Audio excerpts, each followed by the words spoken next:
नमस्कार दोस्तों, मैं हूं हेमंत भट्ट। महासत्ता बनेगा मेरा देश इस चैनल पर मैं आप सभी दर्शक मित्रों का हार्दिक स्वागत करता हूं। मित्रों, आखिर ये वट सावित्री का व्रत क्या है, इसकी महत्ता क्या है, इसकी विशेषता क्या है और क्यों इसे इतने वर्षों से भारत में मनाया जाता है और स्त्रियां क्यों वट के वृक्ष को इस दिन धागा बांधती है, ये बहुत सारे प्रश्न हमारे मन में। ये व्रत शायद हम करते भी हैं या हमारे घर की महिलाएं करती है, लेकिन शायद हमको पूरी कहानी इसकी पता नहीं है। तो आज जो है इसकी संपूर्ण कहानी पाद्य और काव्य स्वरूप में मां सत्ता बनेगा मेरा देश आप तक लेकर आया है। और दोस्तों, इस चैनल को आपने अभी तक सब्सक्राइब नहीं किया है तो इसको जल्द से जल्द सब्सक्राइब कर लीजिए और इस वीडियो को लाइक और कमेंट जरूर कीजिएगा, क्योंकि इस वीडियो में आपको बहुत ही ज्यादा महत्वपूर्ण जानकारी मिलने वाली है। तो लाइक तो बनता ही है और कमेंट में आप ये बताइएगा हमें कि इस कहानी में आपको सबसे अच्छा क्या लगा। तो आइए चलिए अब बिना थोड़ा भी समय बर्बाद किए हम ये कथा आपके आगे शुरू करते हैं। दोस्तों, ये कथा है वट सावित्री की। आज से हजारों साल पहले अश्वपति नामक एक राजा था। बहुत ही धनवान था। उसके राज्य में कोई कमी नहीं थी, ना ही उसके जीवन में कोई कमी थी। अगर कमी थी तो वो सिर्फ एक कमी थी कि वह निसंतान था। अनेक यज्ञ करवाए उसने और फलस्वरूप उसके घर में एक सुंदर कन्या का जन्म हुआ। उस कन्या का नाम उसने सावित्री रखा था। यह सावित्री धीरे धीरे बड़ी होने लगी और विवाह योग्य होने लगी है तेजस्वी कन्या। तब अश्वपति ने उस कन्या को, सावित्री को, यह बताया कि बेटा, अब आप विवाह योग्य हो गई हैं, तो अब आप जाकर अपने लिए एक योग्य वर खुद ही ढूंढ लीजिए और हम आपका जल्द से जल्द विवाह करा दें। पिता की आज्ञा का पालन करते हुए अपने राज्य के मंत्रियों के साथ चल पड़ी सावित्री योग्य वर की तलाश में। कई तीर्थधामों में, ऋषियों के आश्रमों में और जंगलों में यात्रा करने के बाद जब सावित्री राजमहल लौटी तो पिता अश्वपति ने तुरंत ही उसको पूछा कि बेटा, आप जो यात्रा करके आई उसका क्या परिणाम आया। संयोगवश तब देवर्षि नारद भी वहां उपस्थित थे। सावित्री ने अश्वपति से कहा कि तपोवन में अपने माता पिता के साथ निवास करने वाला सत्यवान ही उसके लिए योग्य वर है। सावित्री का इस विधान सुनते ही देवर्षि नारद चौंक उठे। उन्होंने अश्वपति को बताया कि सावित्री ने अपना वर ढूंढने में बहुत बड़ी भूल की है। अश्वपति काफी चिंतित हो गए और उन्होंने नारद जी से यह पूछा कि ऐसा कौन सा अवगुण है सत्यवान में, यह आप मुझे बताइए। तब नारद जी ने बताया कि सत्यवान के पिता शत्रुओं के द्वारा राज्य से वंचित किए गए हैं। गृहवन में वे तपस्वी जीवन जी रहे हैं। वो अपनी दृष्टि खो बैठे हैं और उससे भी बड़ी जो दिक्कत है वो ये है कि सत्यवान के पास केवल 12 वर्ष की आयु है और इस आयु में से अब उसके पास केवल 1 वर्ष की आयु शेष है। यह सुनकर अश्वपति काफी चिंतित हो गए और उन्होंने सावित्री को समझाया कि वो किसी और वर का चयन करें। तब सावित्री ने यह बताया कि पिताजी, स्त्री अपने जीवन में केवल एक ही वर पसंद कर सकती है और मैंने जिस वर को पसंद किया है मैं उसी के साथ ब्याह करूंगी और किसी के बारे में मैं सोच भी नहीं सकती हूं। बेटी के हक के आगे मजबूर हो गए पिता ने विधि विधान सहित सत्यवान की शादी सावित्री के साथ करा दी। शादी के पश्चात सावित्री वन में अपने बूढ़े सास ससुर के साथ और अपने पति सत्यवान के साथ रहने लगी। जैसे जैसे दिन बीतते गए वैसे वैसे सावित्री के मन में भय बढ़ता गया। जब सिर्फ 4 दिन बाकी थे सत्यवान की मृत्यु को, तब सावित्री ने व्रत करना चालू कर दिया था। अंततः वो दिन आ गया जो सत्यवान का आखिरी दिन था। सत्यवान वन में लकड़ियां काटने के लिए घर से निकला, तब सावित्री ने कहा कि मैं भी आपके साथ आऊंगी। सत्यवान ने मना कर दिया, और जब सत्यवान ने मना किया तब सावित्री ने जाके अपने सास ससुर से आज्ञा ली और सत्यवान के साथ चल पड़ी। सत्यवान जैसे ही पेड़ से लगी लकड़ी को काटने लगा, तब उसको बहुत ही भारी सरदर्द होने लगा। तब सावित्री समझ गई कि ये उसके पति सत्यवान का अंतिम समय निकट आ गया है। जब सत्यवान पेड़ से नीचे आ गया, तब सावित्री ने अपने गोद में उसको सर रखकर सोने के लिए कहा। थोड़े समय में सत्यवान अचेत हो गया। सावित्री अपने आंखों से आंसू बहा रही थी और प्रार्थना करने लगी भगवान को। और कुछ ही देर में लाल वस्त्र वाला एक भयंकर आदमी उसके समक्ष आ रहा था। तो सावित्री ने उससे पूछा कि आप कौन हैं? तो उसने कहा कि मैं यमराज हूं और तुम्हारे पति के प्राण हरने आया हूं। सावित्री ने उससे पूछा कि आप स्वयं क्यों आए हैं? वैसे आमतौर पर तो आपके जो स्वयं सेवक हैं वो आते हैं। तब यमराज ने बताया कि सत्यवान गुणों को सागर है, धर्मात्मा है और मेरे दूत उसके लिए योग्य नहीं है, इसीलिए मैं खुद आया हूं। ऐसा कहकर यमराज ने सत्यवान के शरीर से प्राण निकाल दिए और वो दक्षिण दिशा की ओर बढ़ने लगे। और आगे बढ़ते गए और आगे बढ़ते गए, और उन्होंने देखा कि सावित्री उनका पीछा कर रही थी। वो आगे चल रहे थे और सावित्री उनके पीछे पीछे चल रही थी।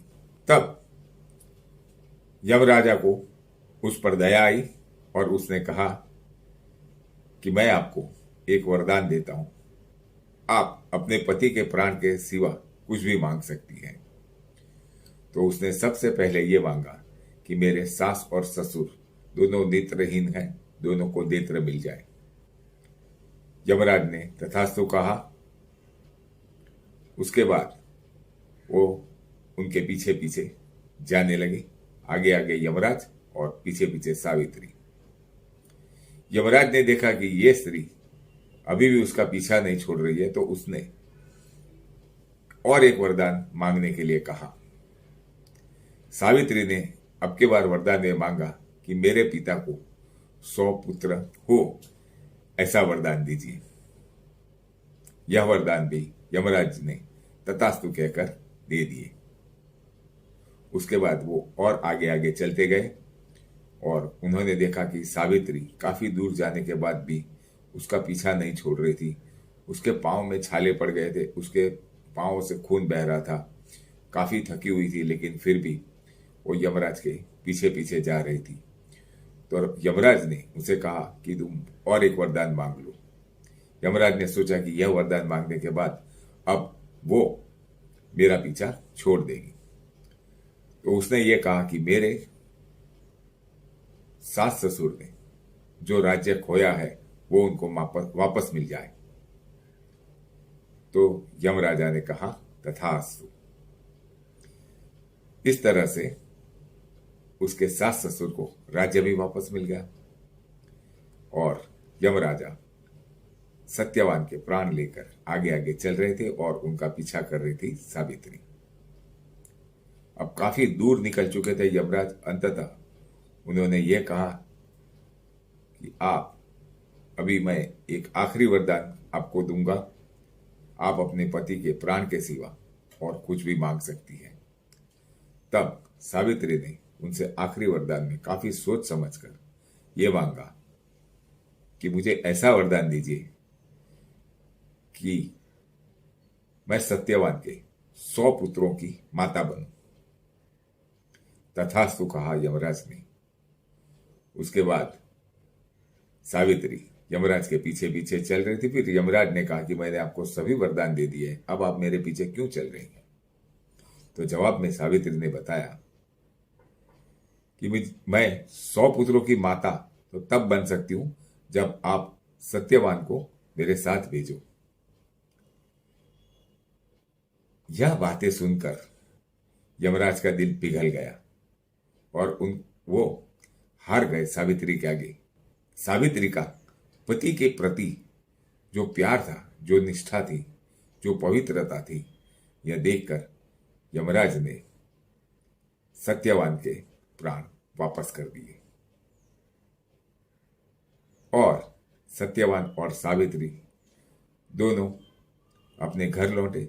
तब देखा कि सावित्री के सास ससुर दोनों को नेत्र वापस मिल गए थे, उनको उनका राज्य भी वापस मिल गया था और ये सभी लोग खुशी से अपना जीवन जीने लगे। यमराज ने जाते जाते एक बात और कही थी सावित्री से कि सावित्री, तेरी ये कहानी युग युग तक लोग सुनते रहेंगे और ये कहानी जो भी सुनेगा और जो भी कहेगा उनका कल्याण होगा। तो दोस्तों, ये था पाद्य स्वरूप में वट सावित्री कथा का वर्णन। अब काव्य स्वरूप में हम आपको यही कथा सुनाने के लिए हमारे टीम की सबसे बड़ी ऑलराउंडर तृप्ति बी व्यास लेकर आ रही हैं काव्य। तो आइए चलते हैं, तृप्ति बी व्यास को सुनते हैं।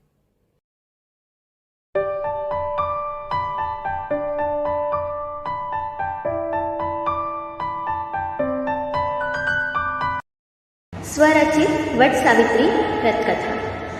सावित्री संग मात पिता ने भेजे बामण नाई, बेटी जा खुद अर्जुन लाओ जिससे करे सगाई। बियाबान जंगल में पहुंची सत्यवान वर पाई, मन को भाया सावित्री के मन की बात बताई। राजघरा की बेटी है तू कैसे वन में रहेगी, बियाबान में धूप सतावे तन को प्यास सतावेगी। अब तो चाहे कुछ भी होवे सत्यवान संग जाऊंगी, पत्नी व्रत का ध्यान धरूंगी पति का साथ निभाऊं।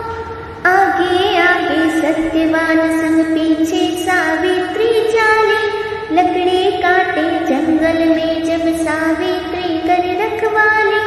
अंत समय आया जब पति का सावित्री नीचे बैठी, पति की लाश गोद धर ली हरि का ध्यान मगन बैठी। धर्मराज लेकर के चाला सत्यवान संग असवारी, सावित्री संग चल दी पीछे ना उसने हिम्मत हारी। खुश हो करके धर्मराज बोले सावित्री सुन बेटी, दर मांगो इच्छा से कोई तू मेरी धर्म की बेटी। वचन मेरा जब धर्मराज ने सावित्री उससे बोली, सास ससुर को आंख दे दो राजपाट पर दो झोली। पिता को देना पुत्र हमारा भैया जग में कहलावे, एक लाल मुझको पी देना सत्यवान सा कहलावे। दिए सभी वरदान तुझे ये पीछे अब मत आना तू, नहीं रहेगी कभी अकेली माता कहलाएगी तू। नहीं रुकी सावित्री पथ में आगे चलती जाती है, बोली मेरे धर्म पिता ये बात समझ नहीं आती है। पतिव्रता नारी हूँ कैसे एक लाल जनूं मैं, सत्यवान लौटा दो मुझको उसको संतान जनूं मैं। मीठी मीठी बोल के तूने मैंने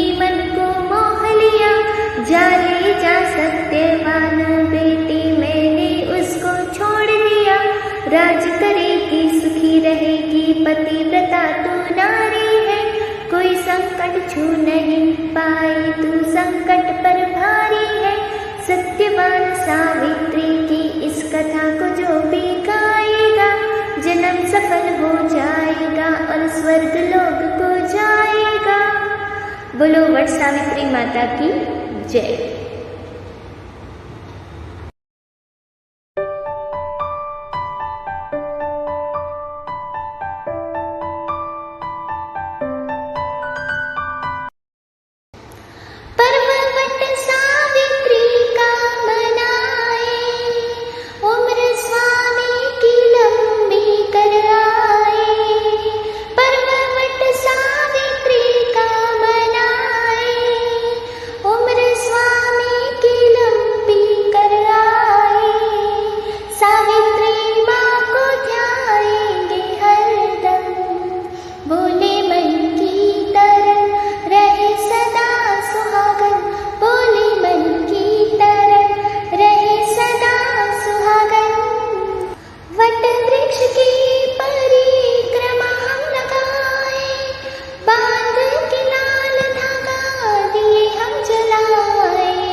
नमस्कार।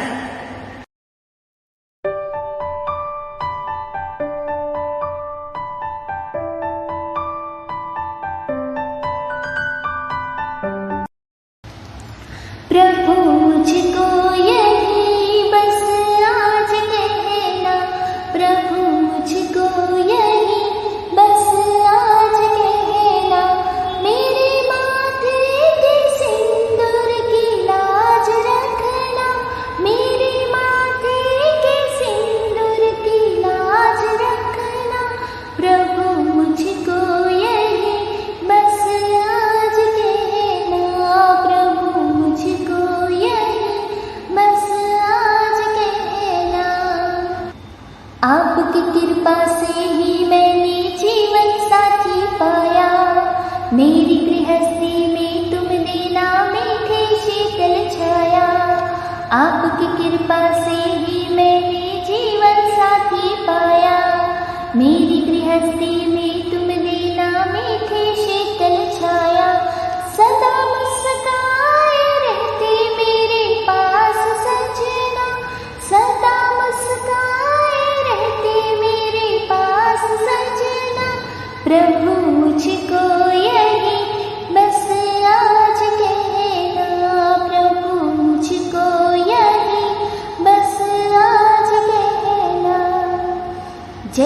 सावित्री की भक्ति ने पति के प्राण बचाए, वैसी भक्ति हमें भी देना, हम भी कुछ कर जाए। जैसे सावित्री की भक्ति ने पति के प्राण बचाए, वैसी ही भक्ति हमें भी देना, हम भी कुछ कर जाए।